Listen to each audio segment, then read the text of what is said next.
Hello friends, fans, and foes. We have a fun topic today, romance and D&D. Romance is a fun but tricky topic for some people in the tabletop role-playing game of Dungeons & Dragons. Some people are excited to romance fantasy characters through the creativity of their dungeon master, while some might want to enjoy jokingly flirting with their friends, and some others would just rather not have it in their games. It is important to clarify your comfortability with your table early on in the campaign, if not before it even starts. It is important to clarify if you're okay with rolling for romance, for seducing each other or the DM, or the act itself, or if you prefer to fade to black. Of course, you can always change your decision and request people pull back on what they're doing in the full group, keep it to fan art and canon writing, or even fanfics, but it is good to find creative ways for everyone to get what they'd like out of a game, as solid and long-term games are hard to come across. Some people find issues when it comes to their real relationships and role-playing romances. I have seen people who are uncomfortable with their partner being in romances, such as on Reddit posts and other situations, but then I also see people who are enjoying their partner's experiences themselves, role-playing a situation that is safe and distant, somewhere they can just explore themselves and have fun. I find it very silly that a partner who trusts their significant other to consider a fantasy role-playing game cheating in any way, but this is something that needs to be discussed with that player and their partner, no one else. Fun ways to establish relationships in-game between real relationships. I've seen issues when it comes to real-life relationships that are uneasy about not being together when starting in a Dungeons & Dragons game, even if their characters may not technically fit together, so they just start the game married already.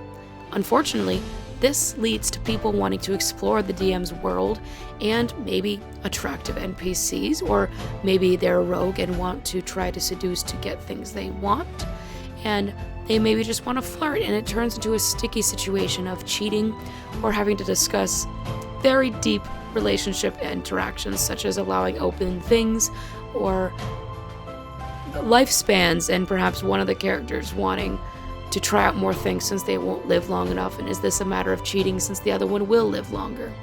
This is totally fine, and if the players are all in consent within the dynamic, but it can be uncomfortable for some other players who are watching. Another way that couples have found balance of romance in their games is not having it all.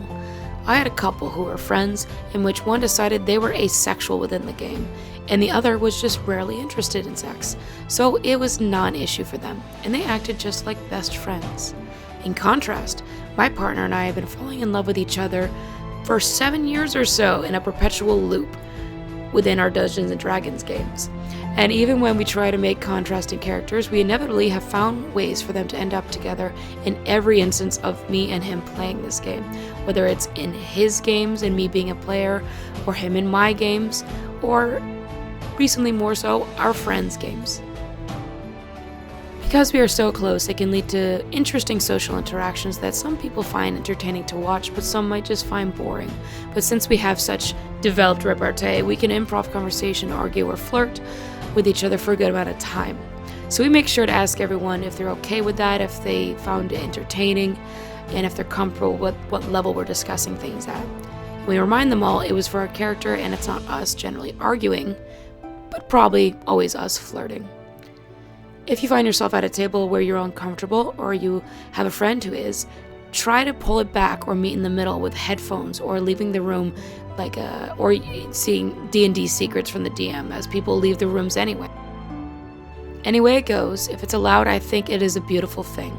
I confirm my orientation in my games, and I get to witness beautiful creative moments between my friends and my DM when they develop these fantasy relationships and explore new ways of thinking and new ways of being. However you spin it, or if you just want to watch others play D&D content romances, I hope you all have a fun and safe time. I want to know your thoughts about D&D romances. Please express them in the comments below if you've heard any weird situations where couples are fighting, or how things can get strange in other ways with couples at a table, or people who develop relationships possibly through romances, just through roleplay. That's the end of my video. Please remember to like, comment, or subscribe for more D&D queer content. If you don't know already, I have so much experience with all of this because I have a D&D webcomic on www.fancyfatale.com where you can read our stories, over 500 pages. And if you enjoy what I provide, please consider supporting my Patreon. But reading will be all the support I'd really want, to be honest.